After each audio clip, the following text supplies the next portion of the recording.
नमस्कार दोस्तों, हम समय समय पर विभिन्न वेब सीरीज में देखते हैं कि कैदी जेल से भाग जाते हैं, लेकिन वास्तव में जेल से बचना संभव नहीं है, क्योंकि असली जेलें ज्यादा सुरक्षित होती हैं और कैदी सुपरहीरो नहीं होते, और इसलिए वास्तव में कैदी जेल से भाग नहीं सकते हैं और जेल से बचना संभव नहीं है, जो विशेष रूप से इस तरह से बनाया गया है कि कैदी जेल से भाग न सके।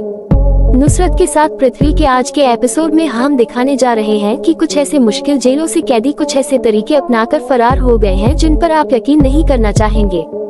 तो नुसरत के साथ पृथ्वी के एक और नए एपिसोड में आपका स्वागत है। दोस्तों, आपको पता ही होगा कि अल्काज़ दुनिया की सबसे दूरस्थ जगहों में से एक में स्थित एक जेल है। आज मैं आपको इस सुदूर जगह में स्थित इस जेल की खासियत बताता हूँ। विभिन्न कैदियों ने कई बार जेल से भागने की कोशिश की है, लेकिन वे बुरी तरह से असफल रहे।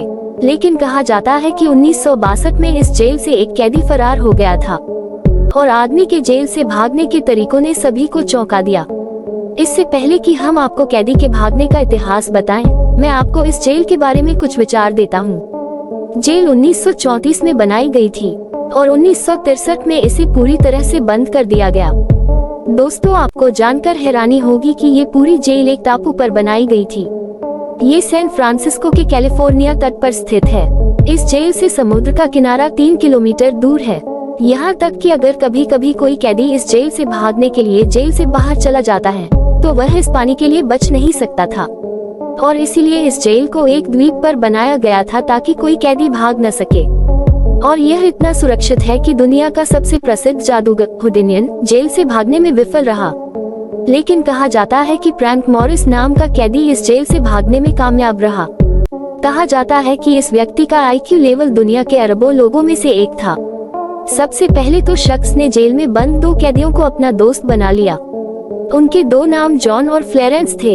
अख्तर 2 दोस्तों के साथ भागने की योजना बनाता है। उन्होंने देखा कि जेल की दीवार से 3 फीट चौड़ी एक खिड़की थी। फिर उन तीनों ने थोड़ा सा ड्रिल पाने के लिए कड़ी मेहनत की। फिर उन्होंने एक खराब बेकन क्लीनर भी एकत्र किया और इसे एकत्र किया। इन खराब हो चुके सामान और अपनी बुद्धिमत्ता से वे ड्रिल मशीन बनाते हैं।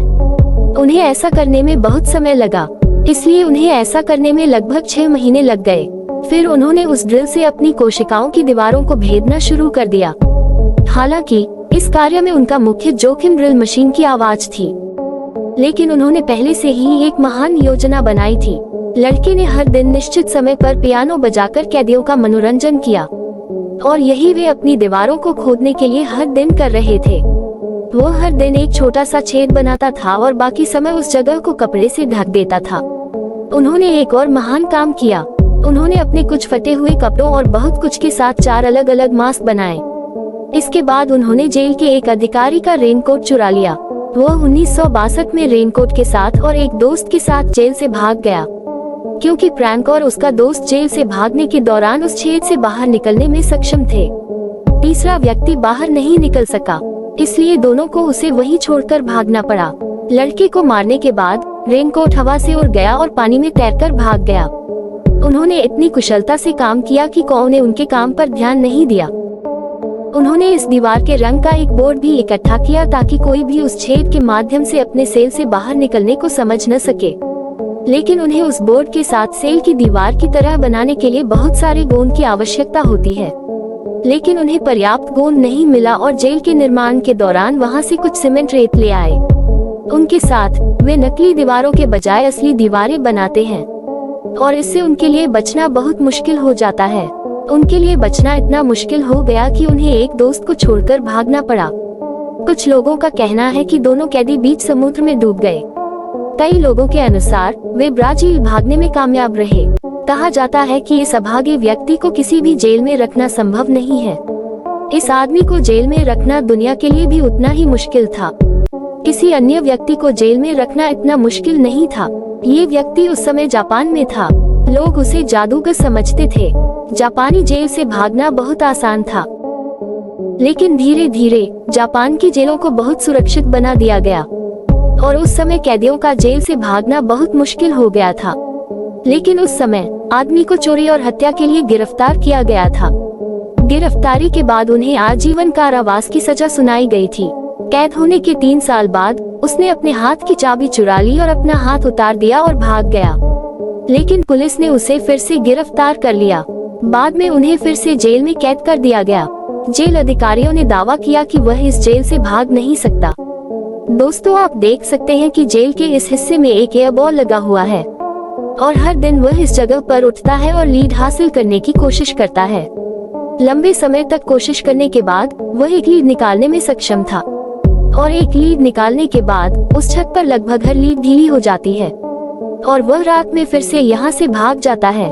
2 बार जेल से फरार होने के बाद भी शख्स को पुलिस ने फिर से पकड़ लिया। उसे फिर से दूसरी जेल में कैद कर दिया गया।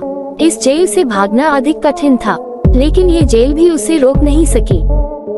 इस जेल में उन्हें हर दिन सूप खाने की इजाजत थी और वह इस सूप को नहीं खाता था और इसे जेल के दरवाजे पर फेंक देता था और कुछ ही दिनों में उस दरवाजे पर जंग लग गई। इसके तुरंत बाद द्वितीय विश्व युद्ध छिड़ गया और फिर पूरे जापान को विश्व युद्ध के कारण ब्लैकआउट कर दिया गया।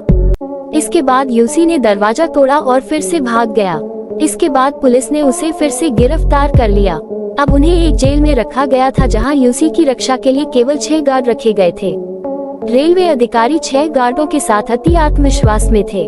उन्होंने सोचा कि यूसी इससे बच नहीं सकता है, लेकिन जिस सेल में यूसी रखा गया था उसकी खिड़की टूटी हुई थी।